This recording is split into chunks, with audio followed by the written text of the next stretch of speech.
이번에 김호중 씨에 대해 최모 판사가 내렸던 1심 선고를 보고 김호중 씨의 팬들은 굉장히 놀랐습니다. 이번 판결에 대해 굉장히 좀 아쉽다는 생각이 들고, 동시에 과연 대한민국의 김호중 씨보다 훨씬 더 악질이고 훨씬 더 죄가 심한 사람들에 대해서도 최모 판사가 강력한 법의 몽둥이를 휘두를지 그 부분에 대해서 좀 의문이 들었는데요. 아시는 것처럼 김호중 씨는 분명히 잘못을 저질렀고 어느 누구도 그걸 옹호할 생각이 없지만, 김호중 씨에게 징역 2년 6개월이라는 중형이 선고된 데 대해서는 과하다는 생각이 드는데요. 김호중 씨는 선고 결과를 듣고 짧은 한숨을 내쉬었는데 집행유예도 가능하다는 예상이 많았기 때문이고, 이러한 판결의 법조계도 술렁였죠. 이러한 배경에는 경찰의 촘촘한 수사가 있었습니다. 경찰은 사건 직후인 지난 5월 10일 새벽 김호중 씨가 자신의 벤틀리를 직접 운전한 모습이 담긴 CCTV를 확보했고, 또 김호중 씨를 대신해 허위 자수한 매니저 장모 씨의 휴대전화를 압수해 김호중 씨와 장 씨 등이 범행 은폐를 공모한 정황이 담긴 음성 파일 등을 확보했죠. 그래서 김호중 씨가 경찰에 출석하기도 전에 운전자 바꿔치기와 조직적 범죄의 은폐 정황을 파악한 건데요. 재판부는 김호중 씨가 CCTV의 음주의 영향으로 비틀거리는 게 보이는데도 납득하기 어려운 변명을 한다며 질타하기도 했는데, 김호중 씨가 음주운전은 했지만 운전을 못할 정도로 취한 것은 아니었다고 주장해온 점을 꼬집은 것으로 보이죠. 특가법상 위험운전치상 혐의는 음주 등의 이유로 운전을 하기 곤란한 상태에서 운전에 사람을 다치게 했을 경우 적용되는데, 앞서 경찰은 김호중 씨에게 특가법상 위험운전치상 혐의를 적용하며 그 근거로 김 씨가 비틀거리는 모습이 담긴 CCTV를 재판부에 제출했지만, 김호중 씨 측은 다리를 비틀거린 것은 취했기 때문이 아니라 발목 부상 때문이라고 반박했죠. 하지만 재판부는 이를 받아들이지 않았는데요. 앞서 경찰은 김호중 씨와 김 씨의 지인 등에게 휴대전화를 압수해 포렌식했는데, 김호중 씨가 필드에 나가서 골프를 치거나 지인들과 과격한 운동을 즐긴 사실을 확인한 것으로 알려졌죠. 음주 사고 전까지 과격한 운동을 즐긴 당사자가 유년기에 발목을 다쳐 다리를 절뚝거렸다고 주장한 꼴인데, 경찰은 김 씨의 평소 걸음걸이와 술을 마시고 운전하기 직전의 걸음걸이를 비교한 국과수 감정 결과도 검찰에 넘겼는데요. 김호중 씨에게 내려진 징역 2년 6개월은 이러한 과정의 결과라고 할 수 있습니다. 결국 김호중 씨에게 도로교통법상 음주운전 혐의가 적용되지 않으면서 많은 사람들이 개탄했는데, 음주운전보다 더 형량이 무거운 특가법상 위험운전치상 혐의로 재판을 받았고, 사법방해 행위를 했다는 이유로 범인도피 교사 혐의도 함께 적용됐죠. 그날 저녁 김호중 씨는 음주운전 뺑소니 그리고 증거인멸까지 누군가 한 번에 저지르기엔 너무나도 무거운 죄를 저질렀습니다. 그러나 그 이후에 이제 구속영장이 발부됐을 시점부터 시작해가지고 그 직전까지 김호중 씨는 180도 다른 모습을 보였는데, 자기가 무엇을 잘못했는지 실토했고 전부 다 피해자랑 합의도 하고 피해자가 탄원서까지도 써주고 할 수 있는 모든 것들을 통해 가지고 자기의 잘못을 인정하고 시인했지만 2년 6개월이라는 중형을 선고받았죠. 그러면 김호중 같은 사람이 여러분들이 보시기에는 도주 우려가 있다는 생각이 드십니까? 사실 이제 일반 사람들 같은 경우는 유명인이 아니라고 한다면 오히려 거꾸로 도주 위험이 굉장히 높죠. 하지만 김호중 씨 같은 경우는 도주를 할 가능성은 거의 없어 보였습니다. 전 국민이 그의 얼굴과 사건을 알 정도로 이슈가 된 상황에서 도망칠 곳도 숨을 곳도 없었죠. 언론은 그의 일거수일투족을 쫓았고 대중은 그를 지켜보고 있었는데요. 그럼에도 불구하고 최 판사 같은 경우는 어떻게 했습니까? 첫 번째 바로 구속을 시켰고요. 그리고 또 구속영장을 연장시켰고요. 구속영장을 또 연장을 시켰습니다. 무려 2차례에 걸쳐서 구속연장을 연장을 시켰고, 그래서 이번에 재판을 받을 때도 구속이 되어 있는 상태에서 재판을 받았던 겁니다. 그리고 이번 선고 같은 경우도 검찰이 징역 3년 6개월을 구형을 했는데, 일반적으로 검찰 구형의 절반 정도로 선고가 나오는 게 일반적이지만 이번 케이스 같은 경우는 2년 6개월 실형이 나왔다 보니까 사실상 검찰의 구형에 거의 맞게끔 선고가 나온 건데요. 일반적으로 이렇게 되려면 피의자가 반성의 기미가 없다든지 끝까지 어떤 범죄 혐의를 인정하지 않는다든지 그리고 또 도주 우려가 있다, 이런 것들이 종합적으로 고려가 돼야 하는데, 특히나 반성하지 않는다는 게 굉장히 큰데요. 하지만 이번에 김호중 씨 같은 경우는 반성의 기미가 굉장히 컸고 피해자와 합의까지도 했고 피해자가 탄원서까지도 썼음에도 불구하고 2년 6개월 실형을 때려버렸는데, 저는 이게 좀 납득이 잘 되지 않습니다. 김호중 씨가 음주운전을 하고 뺑소니를 치고 증거인멸을 시도했기 때문에 그 그가 법적 책임을 져야 한다는 것도 부정하지 않지만 여기서 중요한 건 왜 김호중만 이렇게 되는가 의문인데요. 또 한쪽에서는 판사가 김호중의 이름을 온갖 질타로 뒤덮고 언론은 이를 정의구현의 사례로 포장하며 극찬하고 있지 않습니까? 그런데 정작 이보다 훨씬 큰 사회적 영향력을 가진 이들의 잘못에 대해서는 왜 이렇게 조용한 겁니까? 비교해보자면 김호중 씨 사건이 대중에게 끼친 악영향과 이재명, 조국, 김혜경 같은 이름들이 끼친 악영향을요. 누가 봐도 그 무게의 차이는 하늘과 땅입니다. 그런데 이상하게도 언론은 김호중 씨의 사건에만 사활을 걸고 그의 이름을 모든 헤드라인에 받고 정의의 이름으로 때리고 또 때리는 이 모습은 이상하리만큼 집요한데요. 최 판사는 뭐라고 했습니까? 초동 수사를 혼선에 빠뜨렸다. 경찰 수사력을 낭비했다. 성인으로서 죄책감도 없었다. 그리고 결정적으로 죄질이 불량하다고 말했죠. 그런데 여기서 이상한 점이 하나 있는데 김호중 씨는 이미 구속영장이 청구되기 직전에 잘못을 시인했고 피해자와 합의도 완료했고 그 택시 기사가 탄원서까지 제출했는데 김호중 씨가 부탁한 것도 아니고 그냥 안타까운 마음에 자발적으로 써줬다고 하는데요. 그럼에도 불구하고 법정에서 최 판사가 내린 평가는 죄책감이 없다인데 이게 도대체 어떻게 가능한 얘기일까요? 한 가지 물어보자면 고짓을 다가온 문다혜 씨 사건에서도 이런 식으로 판결이 나올까요? 문다혜 씨는 현재 음주운전 혐의로 재판을 기다리고 있는데 그녀가 보여준 태도는 김호중 씨와 비교하면 차원이 다른데 검찰이 참고인 조사를 3번 요청했지만 싹 다 무시했습니다. 출두 요구는 물론이고 심지어 검찰이 자택 방문 조사를 하겠다고 한 것도 거절했는데 이런 특혜는 들어본 적이 없고 검찰이 전화 통화로 조사하겠다고 해도 응하지 않았죠. 김호중 씨가 이렇게 했다면 어떻게 됐을까요? 아마 지금쯤 언론과 대중은 그를 법치에 적으로 몰아붙였겠지만 문다혜 씨 사건은 어떻습니까? 언론은 조용합니다. 김호중 씨 사건처럼 온갖 헤드라인을 도배하지도 않죠. 김호중 씨와 이재명 씨 두 사람을 비교하자면 모두 도주의 우려가 낮은 상황에서 왜 하나는 구속되고 다른 하나는 그렇지 않은 걸까요? 이재명 씨는 범죄 혐의가 있음에도 불구하고 도주의 우려가 없다는 이유로 구속되지 않은 반면 김호중 씨는 비슷한 상황에서 구속이 연장되었는데 이 차이는 무엇일까요? 더욱이 조국의 경우는 1심과 2심에서 유죄 판결을 받았음에도 불구하고 구속되지 않았습니다. 문다혜 씨는 검찰이 3차례나 참고인 조사를 요청했음에도 불구하고 그는 이를 모두 무시했고 자택 방문 조사도 전화 통화 조사도 받아들이지 않았는데 이러한 행동은 검찰의 수사를 마비시키고 법의 공정성을 의심하게 만들죠. 만약 우리가 문다혜 씨처럼 참고인 조사를 3번이나 거부했다면 바로 압수수색 영장이 떨어지고 구속영장이 발부되어 경찰서로 질질 끌려갔을 겁니다. 그런데 그녀는 어떻습니까? 검찰이 자택 방문 조사라는 초유의 특혜를 제안했음에도 거부했습니다. 그런데도 아무 일도 일어나지 않았습니다. 이쯤에서 의문이 생기는데 왜 사법부는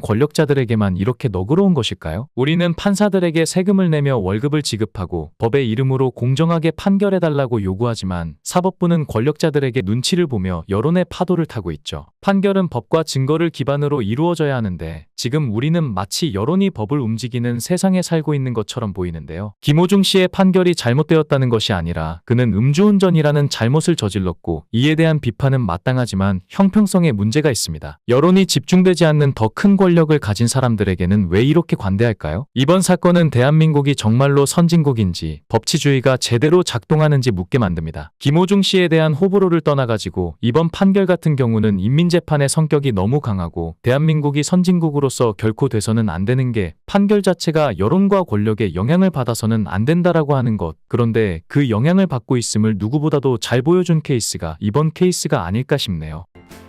구독, 좋아요